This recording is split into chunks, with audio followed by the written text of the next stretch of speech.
Good evening, and welcome to another episode of the Coffee Shop Talk, where we have stimulating conversations that awaken the mind. I'm your host, Shernita, and tonight's guest is an amazing individual. You're going to learn a little bit about him and the history of what he does in the film and entertainment business. Mr. Paul Glenn Neuman has submitted a production called On the Ball, and he is now a finalist at the 16th annual Peachtree Village International Film Festival in Atlanta, Georgia. Now, Mr. Newman's entry for this competition is entitled On the Ball, and he has written screenplays in collaboration with his brother and author Mark Edward Neuman. The play falls under the comedy mystery genre. Now, this is going to get pretty interesting tonight. He's quoted as saying, "While many of my screenplays have been written on my own, 14 of my scripts are the result of collaborating with my brother Mark," said Neuman. Now, the Peachtree Village International Film Festival is an international film festival that has film, music, tech festivals featuring some of the world's best in class, indie, and mainstream content. And the annual event's tagline, get this, a lunch pad for filmmakers and screenwriters. And I want you all to help me to welcome my guest this evening, Mr. Paul Glenn Neuman. Thank you.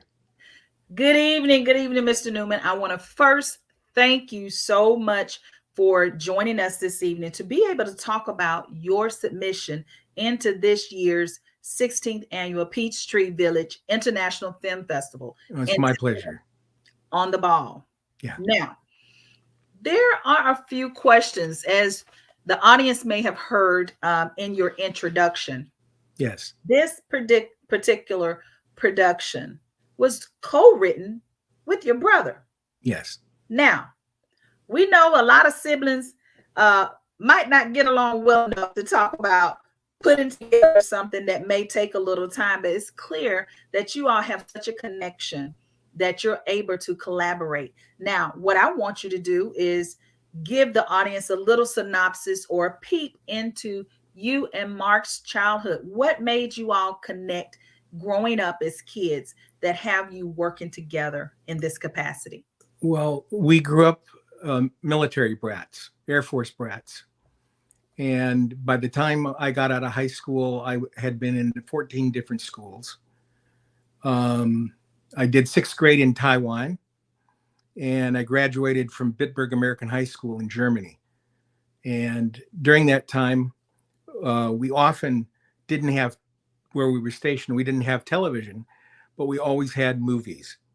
And so my brother and sister and I would go to movies all the time.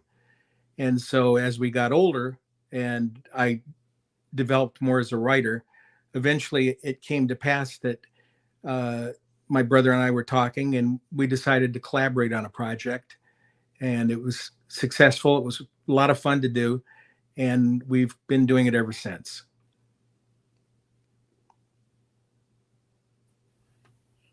Okay, so what makes this particular project so important? Give us a little synopsis of On the Ball. Well, On the Ball, the film that served as the inspiration for On the Ball goes back to the original In the Heat of the Night with Sidney Poitier and Rod Steiger, one of our favorite films. I mean, it was a fantastic film, and it wasn't my first introduction to Sidney Poitier, but it left such an impression that when we're talking about projects that we wanted to do, because during our childhood, we had lived in the South, and we kind of settled on this as a springboard to deal with a similar situation, but in a humorous way. Hmm. And so as we call it, it's a comedy mystery. And the story is basically about a guy named Marshall Arts, who's a security specialist from Ohio. And he's on his way on a Trailways bus to a law enforcement convention in New Orleans when he gets thrown off the bus in the middle of the night. Wow. Outside of what turns out to be Ball, Mississippi. And he walks into town with his suitcase, middle of the night, not knowing that the police have just found 3 bodies. Oh, wow. And so they come across him, and he's nabbed as the potential killer right away and gets arrested. And that's kind of the start of the movie. Okay. So, for someone that may not know, what is your best descriptor for a comedy mystery? We know we have the 2 genres put together. How much of it relies upon one or the other? Is it more of a comedy with a Well, mystery in it? no, that's a good question. I think probably a little heavier on the comedy, but the comedy has to make the mystery fun and interesting.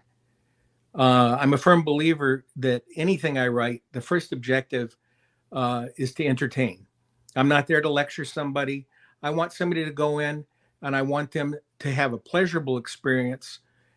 And when they go out, they go, that was worth seeing. Mm. Well, that was one of the questions is um I'm assuming that by submitting to the Peachtree Village International Film Festival, are you looking to take it a little bit beyond this particular um, platform right now? Would you like Well, to? What would you well, like to what see? I'd Mhm. love when I first heard about the festival, I went through my scripts and I said, given the people behind the festival, what project do I have would be a good fit for the festival?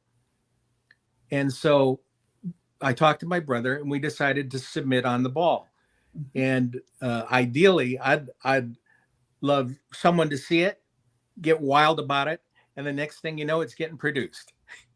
Okay, that's and I've been a real big supporter of this film festival over the years, and in the days when we were actually physically able to go, they would have a plethora of individuals there that had some amazing submissions. Now, you're one of the finalists.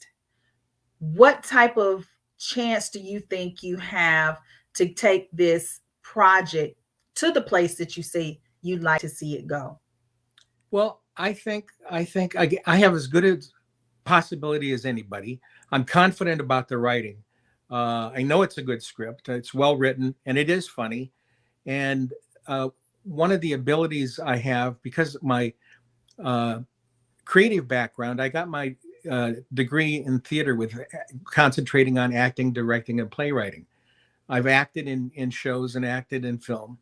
And because I understand a story from an actor's standpoint when it comes to write a screenplay, I Mhm. feel that I'm able to provide better dialogue for the character, more believable dialogue, and ultimately provide a story that, again, is going to be satisfying for everybody.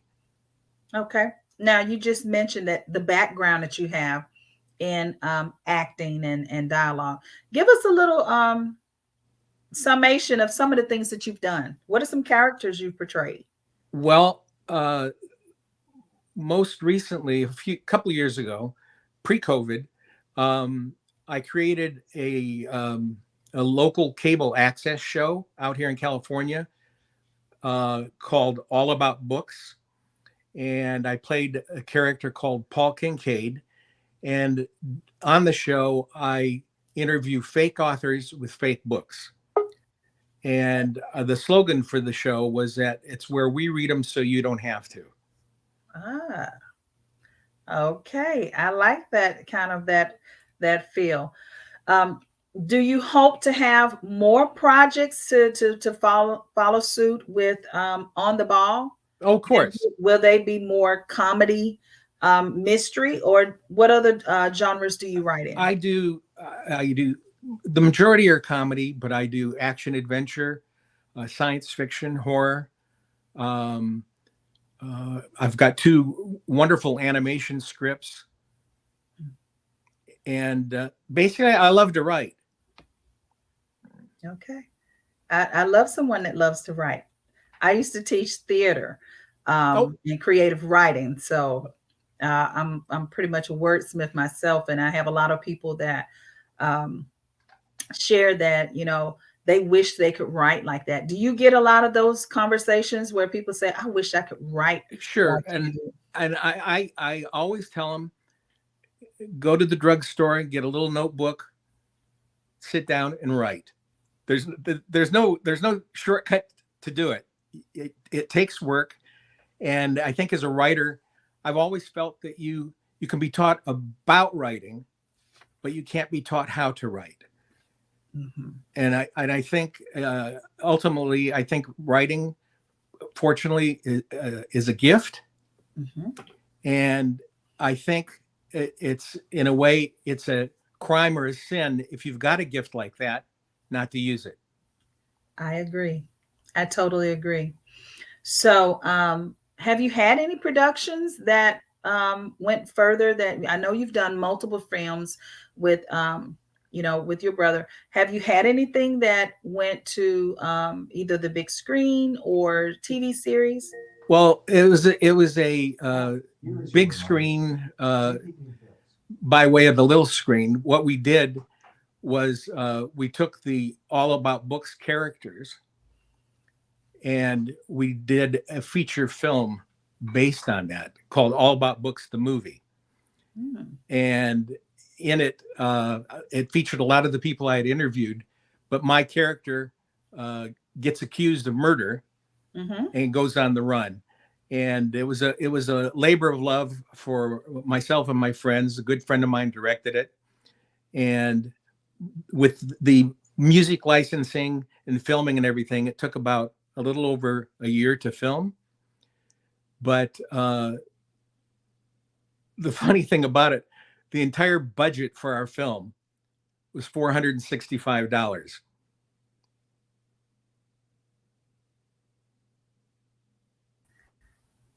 $465. That's right. Wow. And it was a 90, I think a 93-minute film. Mm. And we had a lot of people donating spectacular sets for us. And like I said, we had a good source for music licensing, and we approached each day of filming, uh, as I said before, having fun. I think if you're going to do anything, it's the old thing about life's too short. You've got to love what you're doing and have fun doing it. I know exactly. So, can you share with me and the audience if you had someone to say, "Hey, I'd like to get into doing what you're doing. How do I get started?" I know you mentioned about, you know, getting some books and or reading up on it, or and if you, let's just say they have that writing ability, but they want to take a leap into doing what you're doing. You've been doing this for years, so you're what we call seasoned. So what type of seasoned wisdom you can give someone that's interested? Well, for somebody starting out, I would say it's impossible to write if you don't read. And when I first started um, getting into writing novels, uh, the action adventure books were popular right then, and so I read one book, then two books, and three books, and about in the course of about a year and a half, I read 180 books, and I said, got to the point where, okay, I'm ready to start doing them on my own, and so I created a series which we sold, and that was kind of the leaping off point to get into it. But it's so important to read, to just read. And if you're going to go into film, see every kind of movie you get your hands on, get your eyes on.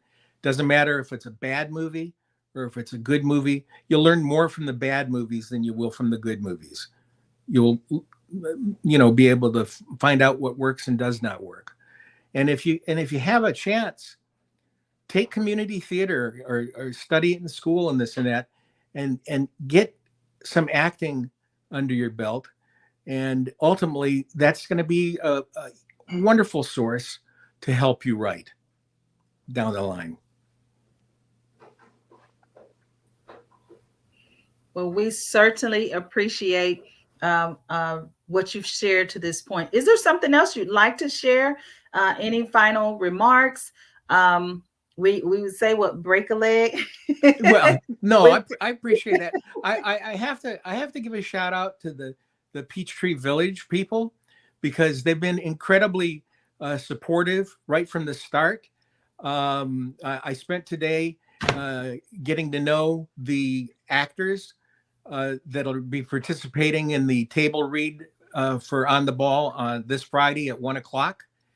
And the response from the writers, I sent the scenes out, and they got back to me, and they're super excited about the participation in the program, and I can't wait.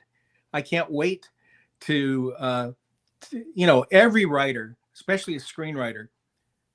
There's nothing quite hearing your words brought to life. And I'm really looking forward to that. And again, I'm extremely grateful for the people behind the Village Peachtree Village Festival for supporting us and helping make this a possibility. Well, we certainly wish you luck. And we know that I look forward to seeing you not just only in the film festival this year, but on the big screen or on television or on the streaming apps. We know now we have so many different ways that we can get content out into an audience, especially with during the pandemic. They're starving for it. Yeah. Yes. So how was it? Right? Was it difficult getting prepared during the pandemic for the film festival? No, I think where a lot of my friends were miserable because we were essentially on lockdown for 1.5 years here. I found the time, because I'm used to writing on my own too. I was pretty productive, and that takes away from the misery of being in the lockdown.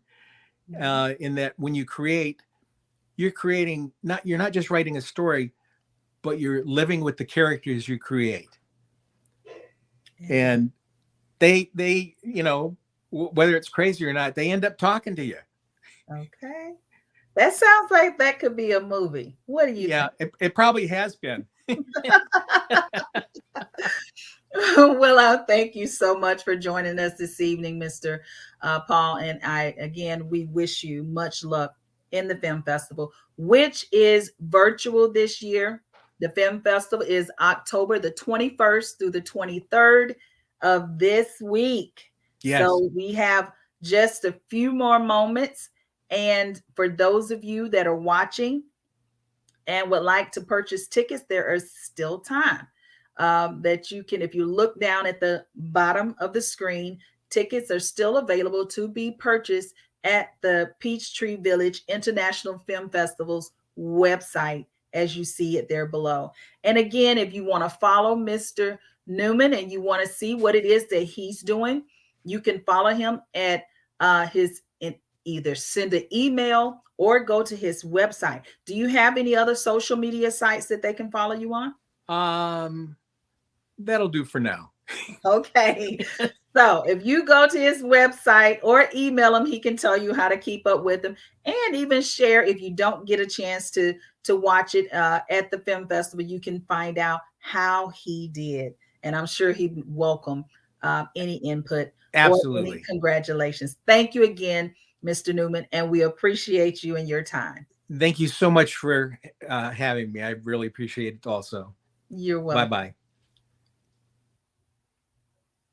Okay, we have another finalist from the 16th annual Peachtree Village International Film Festival. And this has been amazing to have an opportunity to see the finalists, talk to them, and get a chance to understand what is their drive behind what they do and creating. And you're going to enjoy this next guest. This next guest is a young man. And when I say a young man, I don't mean just young man as an adult, but Stephen Hoffen is a seventh grader, and he has submitted a short entitled Growing Peace in the Middle East. And he has made it as one of the finalists at one of the most prestigious film festivals in Georgia. He has a 17-minute short film about hydroponics. Now, I'm going to let Stephen go a little bit into detail about that. So I want you all to pay close attention. Remember, we can learn a whole lot from our children and from our next generation.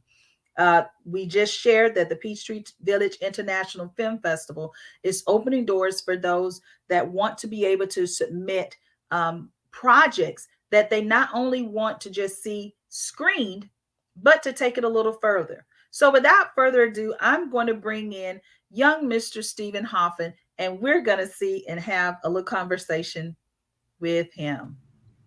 Hi. Stephen, how are you doing? Good, thank you.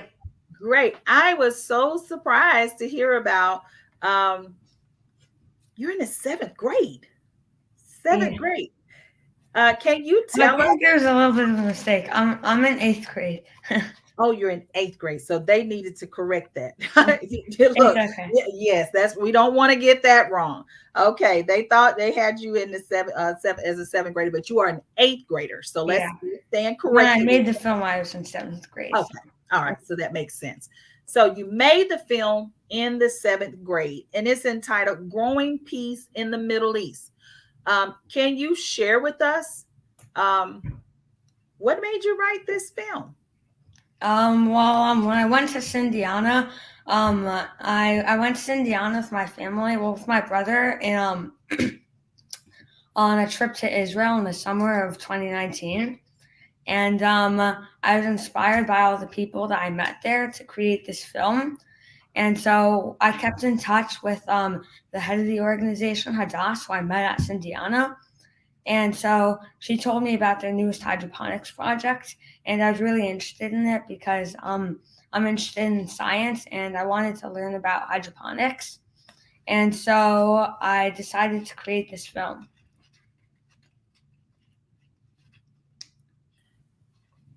All right. When I pop out, I'm not leaving you, but I want the audience to focus on you. So you talked about what? Hydroponics. Can you tell us what is that? Well, hydroponics is basically a new version of farming where you, instead of using soil to provide nutrients for the plants, you put nutrients in the water, and the water touches the roots of the plants, and that helps the plants grow instead of using soil.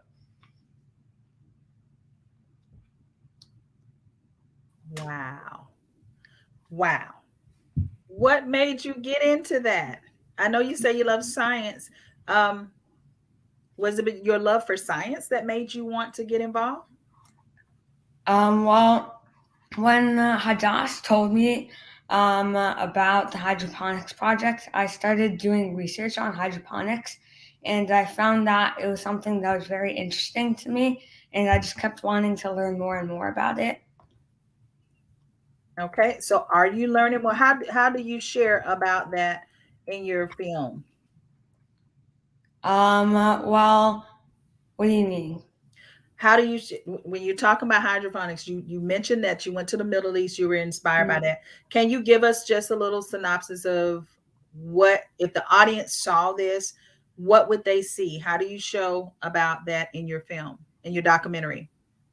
Well, the documentary is mainly about Cindiana's hydroponics project, And so I explained a little bit about what the hydroponics project is, and then I show them a couple of interviews with participants of the hydroponics project. And Yoav Tamir, who's the director of the hydroponics project, and they get to see what hydroponics can do for people and how it helps Arab women in Israel. So the same question I asked Mr. Paul earlier. What would you like to see? You submitted your film. What would you like to see happen with your film? Do you want to do a more feature length documentary about it? Do you want to share just the awareness to get more people involved? What do you hope to achieve? Well, I hope to spread hydroponics so that people will know about it and maybe start using it. Right now, I'm actually working on a different project in Israel. I'm going to put a hydroponic system. We're going to build a hydroponic system in a food bank in Israel that recently opened up during COVID for refugees that don't get access to Israeli health benefits that come from citizenship. And so we're going to build a hydroponic system there. And then I might make a few short films about that. Okay. So, what will happen if you win an award? What would you, what's going to be the first thing that you do if you win? I'd probably be very happy. So, do your peers, your classmates, know about this project? I'm not really sure. Okay. Yeah, I don't really know. Okay. Would it be something you would like to share with them if you won? I'm kind of shy about it right now, but um, maybe in the future. Okay. Well, I say that because I used to teach, as I was sharing with Mr. Paul earlier, I used to teach theater and creative writing. And one of the things that I really enjoyed as an educator, especially arts educator, is sharing with the youth on how to express themselves about social issues, about things that matter to you, about being able to express yourself. And just like you just said, there's an opportunity here to be able to share with people and get them to hopefully start using this. So I Mhm. think it would be a great opportunity, even if whether you won an award or not, to continue your path in bringing this information um, to audiences, not just to be screened at the Peachtree Village International Film Festival, but maybe an opportunity that, who knows, maybe there's a platform, a streaming platform that will pick it up to maybe, we have Netflix, we have Hulu, we have Amazon Prime, all of those different opportunities. Do you think that maybe this film festival can get you an opportunity to get before streaming platforms like that? Um, well, I know that Peachtree is a pretty prestigious film festival, so maybe, hopefully. Okay. So we got to have a goal, right? Is there did you do this during the pandemic? Um did it help you because of things that was going on? Did you want to just, was it something you thought about doing before, or is just because of the pandemic that encouraged you to do it? Well, I don't really think the pandemic affected me as much because the people that I were interviewing, they were all in Israel, and so I wouldn't have gone to Israel to actually interview them. So I feel like the pandemic was kind of a perfect time. It was like I was on Zoom anyways to do the interviews, so I wasn't very as affected as people who were recording and filming in person. Okay. Well, that's fair. And that makes sense. And I hope that you will continue this. Again, you heard Mr. Neuman earlier that he's been doing this a long time. So, and I'm pretty sure that those that will be watching is very encouraging when our youth steps up and makes a difference by sharing awareness. And I applaud you for that. Either Thank way, you. as an eighth grader, Okay, that you continue to share um, uh, your love for what you do for science. How about your parents? What do your parents think about what you do? Well, I think they're pretty proud of me. Um, yeah, they just said that they're very proud of me for making this. Okay. All right. So, how important was it um, to in their support? If there's someone that, let's just say they want to get to know more about what you've written about, how can they contact you? We have um, scrolling below how they can email you or go into your Instagram. You have a company called Growing Peace Incorporated. Yeah. Okay, tell us a little bit about that. Well, it's basically a foundation that's going to be funding a lot of different projects in Israel and America that are all related to hydroponics. Okay. And so were your parents did they spearhead this, or did you tell them this was something you wanted to do? Well, I think it was mainly me. I started making a website for the food bank project in Israel, and then so I started getting I set up a nonprofit, and so I started getting donations from people for my bar mitzvah. Oh, that is amazing. So we know we're going to hear a lot more from you. You are already getting started at such a young age, and I applaud you. I am very proud to see our youth, especially the next generation, taking a stand about issues that matter to them. Is there anything else? Let's just say you have a young man or a young lady that when they find out what you're doing, they want to do something similar. What would you share? What advice would you share to them?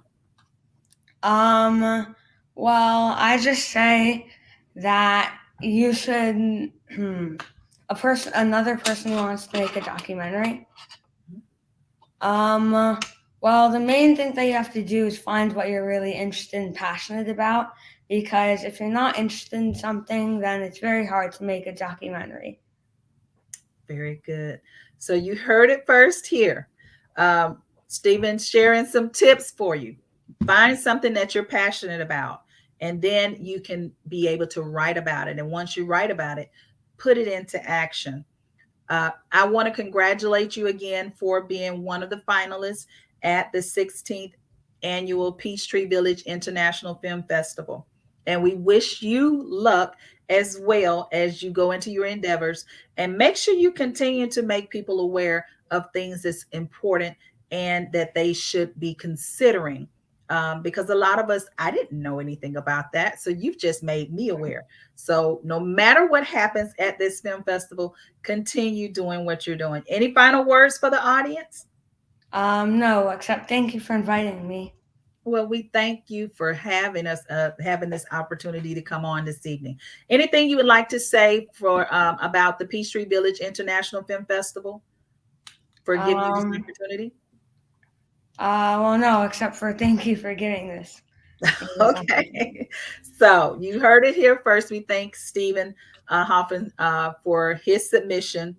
I hope that we get a chance to see uh, more about growing peace in the Middle East. If you have not gotten your tickets, they are available again on the Peachtree Village International Film Festival website. And that's this week, October the 21st through the 23rd. We want to thank Mr. Paul. We want to thank you, Stephen, for coming on. We want to thank your parents for giving you this platform and opportunity. And we hope to see you real soon. Thank you. You're welcome. Bye. Okay, you guys, you heard it first. Isn't that beautiful to have two different generations on here? We have a young man who's an eighth grader, as he corrected me.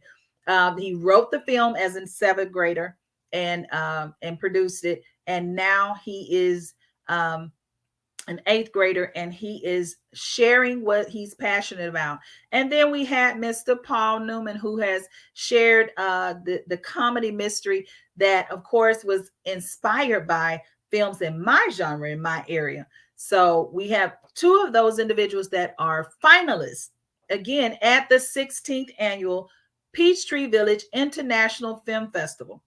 If you have not gotten your tickets, make sure you go to their website. It's scrolling across the screen. Get your tickets so you can see which individuals are the winners, what categories they're in, and what you can do if you want to submit to next year's film festival. Thank you all again.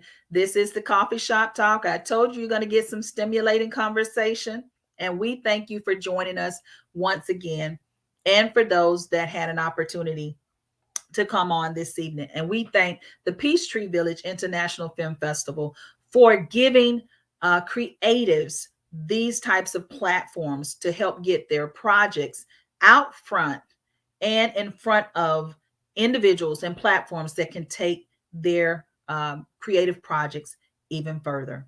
Again, this is the Coffee Shop Talk. I have been your host, Sharnita, and I hope you'll tune in real soon. Thank you guys, and you have an amazing, amazing evening.